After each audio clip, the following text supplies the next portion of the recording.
Baik, terima kasih atas kesempatan yang diberikan. Selamat pagi untuk kita semua, salam dan bahagia. Yang terhormat, Frater Kepala Sekolah Mas Frater dan Bosco Loleba, Frater David Jedat CMM SPD MPD selaku penguji 1.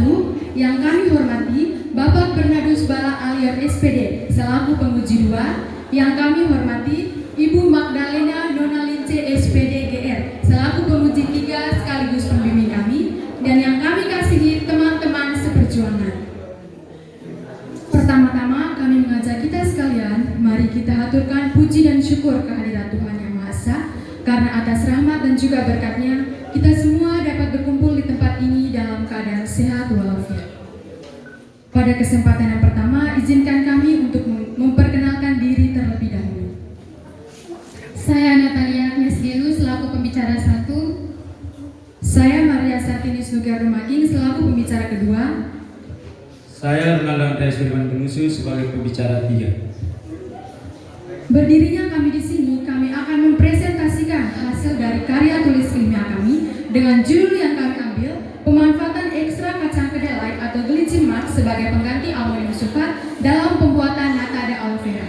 Dengan alur pembahasan dari bab 1, pendahuluan terdiri dari latar belakang, rumusan masalah, tujuan dan juga manfaat, bab 2 tinjauan pustaka, bab 3 metode penelitian, bab 4 hasil dan pembahasan, dan bab 5 kesimpulan dan juga saran. Untuk kesempatan yang pertama, izinkan kami untuk mempresentasikan. Saya mempersilakan rekan saya, pembicara 1, untuk menjelaskan. Kita masuk pada bab 1 pendahuluan. Pertama, latar belakang. Seperti yang kita ketahui, Indonesia merupakan negara dengan keanekaragaman hayati yang melimpah, ditandai dengan keberagaman flora akibat kondisi geografis dan iklim tropis. Terdapat salah satu jenis tanaman bermarga sukulen yang tumbuh dan berkembang baik di Indonesia termasuk membata, yaitu aloe vera atau lidah buaya. Lidah buaya mengandung air, polisakarida, vitamin A, C, dan E, magnesium, mineral, zinc, dan enzim. Salah satu bentuk pemanfaatan lidah buaya adalah pengolahan menjadi nata de aloe vera, yaitu produk hasil fermentasi yang melibatkan aktivitas bakteri Acetobacter pseudomonas. Dalam pembuatan nata de aloe vera dibutuhkan sumber nitrogen sebagai penunjang pertumbuhan bakteri pembentuk selulosa. Selama ini ada 2 jenis sumber nitrogen yang digunakan. Yang pertama, amonium sulfat food grade, tetapi jenis ini sangat mahal dan sangat susah untuk didapatkan. Dan kedua, amonium sulfat fertilizer, harganya sangat murah, sehingga masyarakat lebih cenderung menggunakan amonium sulfat fertilizer dalam pembuatan nata de aloe vera. Akan tetapi di balik harga yang murah, amonium sulfat fertilizer mengandung logam berat yang tidak baik bagi kesehatan manusia. Oleh karena itu, berdasarkan permasalahan di atas, peneliti menawarkan pemanfaatan ekstra kacang kedelai sebagai pengganti amonium sulfat dalam pembuatan nata de aloe vera. Dari latar belakang tersebut, rumusan masalah yang dapat diambil adalah bagaimana pemanfaatan ekstra kacang kedelai sebagai pengganti amonium sulfat dalam pembuatan nata de aloe vera, dengan tujuannya agar dapat mengetahui pemanfaatan ekstra kacang kedelai sebagai pengganti amonium sulfat dalam pembuatan nata de aloe vera. Manfaatnya ada 2, yang pertama teoritis untuk kontribusi dan manfaat praktis untuk pelaku usaha, konsumen, bagi peneliti dan peneliti lanjutan. Selanjutnya bab 2 kajian pustaka. Yang pertama ada deskripsi kacang kedelai, morfologi, klasifikasi, kandungan dan manfaat kacang kedelai. Bapak Ibu Dewan Penguji dapat melihat lebih detail pada halaman 6 sampai 8. Kedua ada deskripsi amonium sulfat dan manfaat amonium sulfat dapat dilihat pada halaman 8 sampai 9. Dan ketiga ada deskripsi nata dapat dilihat pada halaman 9. Dan selanjutnya adalah deskripsi tanaman lidah buaya, morfologi, klasifikasi, kandungan dan manfaat dapat dilihat pada halaman 9 sampai 12. Untuk penelitian relevan dapat dilihat pada halaman 13 sampai 14 dan kerangka berpikir pada halaman 15. Untuk kesempatan selanjutnya saya akan berikan kepada pembicara kedua. Terima kasih atas kesempatan yang diberikan. Di sini saya akan menjelaskan tentang metode penelitian yang terbagi menjadi 5 topik. Yang pertama ada tempat dan waktu penelitian.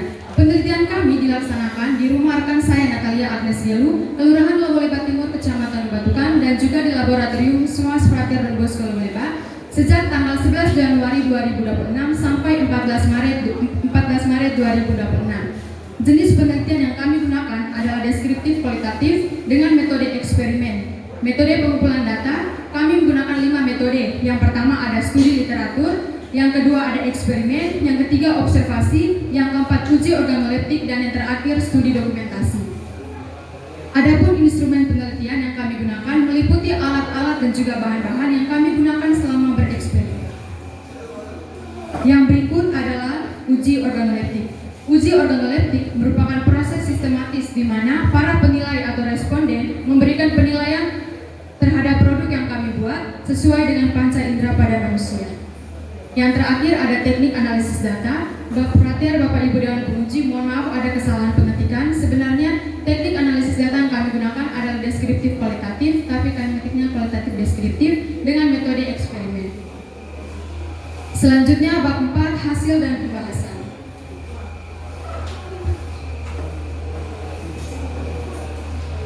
Hasil dan pembahasan terbagi menjadi 2 tahap, yakni yang pertama proses pembuatan ekstrak kacang kedelai sebagai sumber nitrogen alami. Di sini saya akan menjelaskan tahap-tahap secara garis besar saja, yakni pertama tahap pemilihan, tahap kedua perendaman, tahap ketiga perebusan dan pencucian, tahap keempat penghalusan, tahap kelima penyaringan, dan tahap keenam pengendapan untuk diambil patinya sebagai sumber nitrogen sebagai pengganti amonium sulfat dalam pembuatan nata de aloe vera. Tahap yang kedua adalah proses pembuatan nata de aloe vera, terbagi menjadi beberapa tahap. Di sini juga saya akan menjelaskan secara garis besar saja. Yang pertama tahap pemilihan, tahap yang kedua pengupasan dan pemotongan gel, tahap ketiga pencucian menggunakan air garam, tahap keempat perebusan, tahap kelima pembuatan larutan, dan tahap keenam persiapan fermentasi. Untuk fermentasinya kami lakukan sejak dari hari selama 7 sampai 14 hari.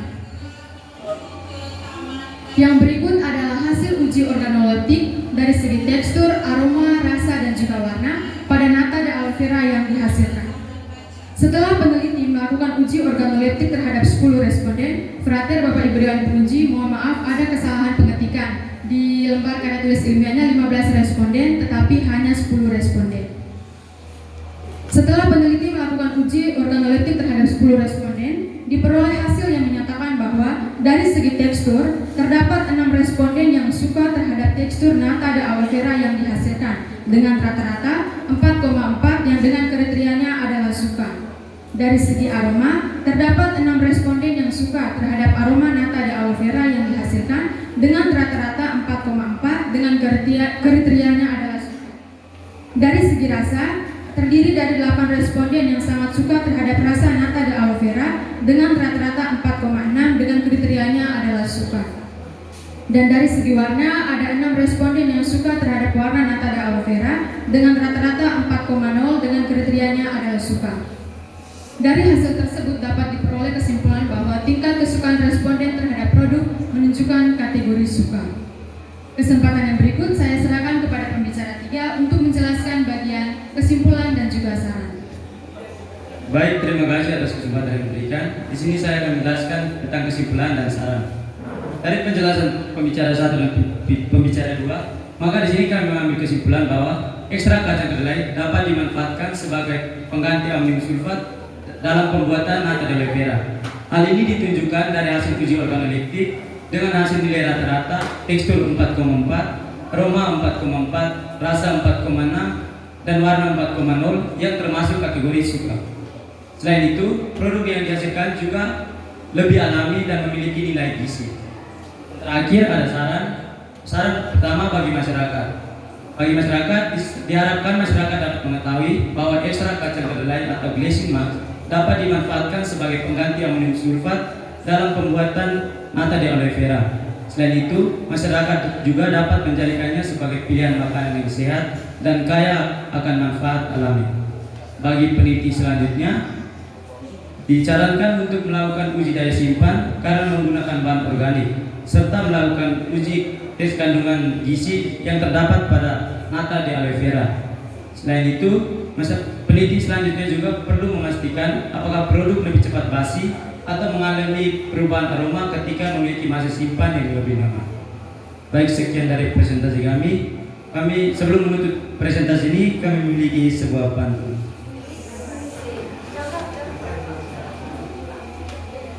Lidah buaya tumbuh di taman. Daunnya tebal, banyak manfaatnya. Terima kasih kami ucapkan. Semoga ilmu ini berguna bagi kita semua. Baik, terima kasih. Kesempatan berikutnya saya serahkan kepada moderator. Baik, kita beri aplaus untuk kelompok 5. Ya, baik, saya lihat di depan Bapak Ibu penguji prater itu ada es campur tuh atau apa itu? Es campurnya dari lidah buaya. Nah, dari lidah buaya bisa sambil bertanya sambil mencicipi. Oke, waktu diberikan kepada tim penguji.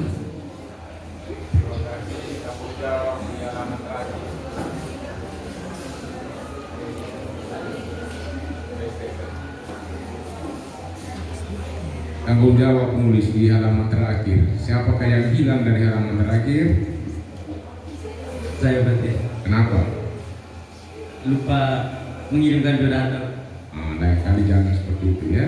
Nah, tadi konsep yang sementara pikir satu orang ini tidak terlibat dalam kerja ini itu karena namanya tidak ditulis.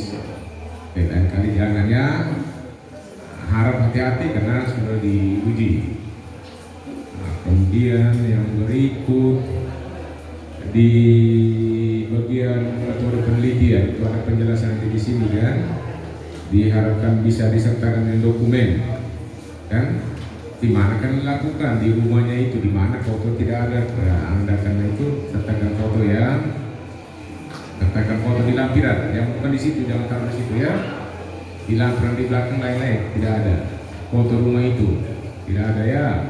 Di live juga tidak ada fotonya kan, supaya menggambarkan ada kerja di situ kan. Oke, mau berapa pertanyaan?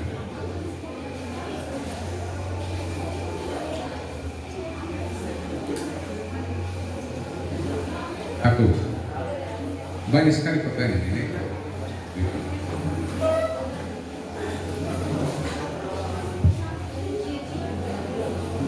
Mohon maaf ya, kalau misalnya saya salah sebut istilah kimia atau biologi ditambahkan oleh ibu yang mendampingi, yang membimbing. Pertama, dalam pembuatan nata, bakteri Aetobacter silino membutuhkan sumber nitrogen untuk membangun jalinan selulosa. Mengapa Anda memilih kacang kedelai sebagai pengganti amonium sulfat? Kandungan apa dalam kedelai yang secara kimiawi setara dengan fungsi nitrogen pada ZA? Arab itu istilah itu ya. Terima kasih. Pertanyaan pertama. Baik, terima kasih Frater atas pertanyaannya. Di sini saya akan menjawab kenapa kami memilih kacang kedelai. Karena di dalam kacang kedelai terdapat protein. Terdapat protein yang di dalam protein itu mengandung nitrogen sebanyak 30,2 gram. Dari semua jenis kacang-kacangan, kacang kedelai yang memiliki sumber nitrogen paling banyak. Terima kasih. Sebagian sudah terjawab. Kedelai memiliki kandungan protein yang sangat tinggi. Ya, itu protein terdiri dari asam amino yang mengandung unsur nitrogen. Ya, itu. Unsur inilah yang dibutuhkan bakteri Aetobacter silino untuk mensintesis glukosa menjadi serat-serat selulosa yang membentuk lapisan nata. Seperti itu ya, nanti dijelaskan lebih rinci lagi kan. Baik, lanjut Pak.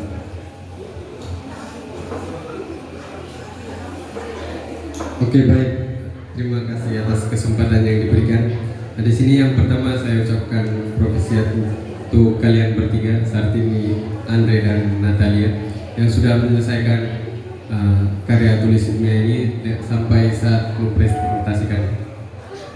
Di sini untuk penulisannya sudah bagus. Di sini saya juga tidak banyak bertanya, hanya sedikit masukan. Untuk di bagian daftar isi, itu tidak boleh dipisah antara bab. Nah, bab 1 itu sambung bab 1 pendahuluan. Nah. Terus di bagian bab dan dari judul sampai di bab itu dikasih cetak tebal, bold.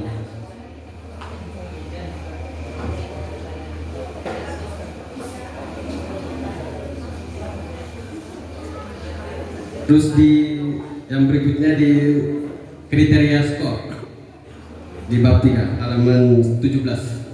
Nanti diperbaiki ke belakangnya juga. Oke. Di sini yang di angka 3 itu kan agak suka. Nah, bisa diganti. Tidak perlu digunakan kata agak suka.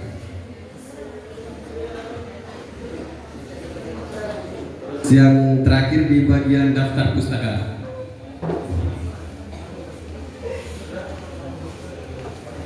Untuk daftar pustaka penulisannya sudah benar, cuma posisi penempatannya yang kalau sambung dia harus agak masuk ke dalam, tidak boleh lurus dengan yang pertama.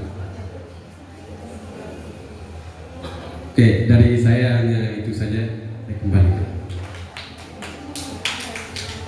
Baik, dari saya selaku pembimbing mau mengucapkan profisiat untuk adik bertiga. Terima kasih juga atas hidangan minuman pagi hasil karya tulis ilmiah. Terima kasih banyak. Yang berikutnya ucapan terima kasih untuk Frater Kepala Sekolah sebagai penguji pertama dan Padu sebagai penguji kedua. Atas sarannya nanti kami perbaiki. Terima kasih sekali lagi, saya kembalikan.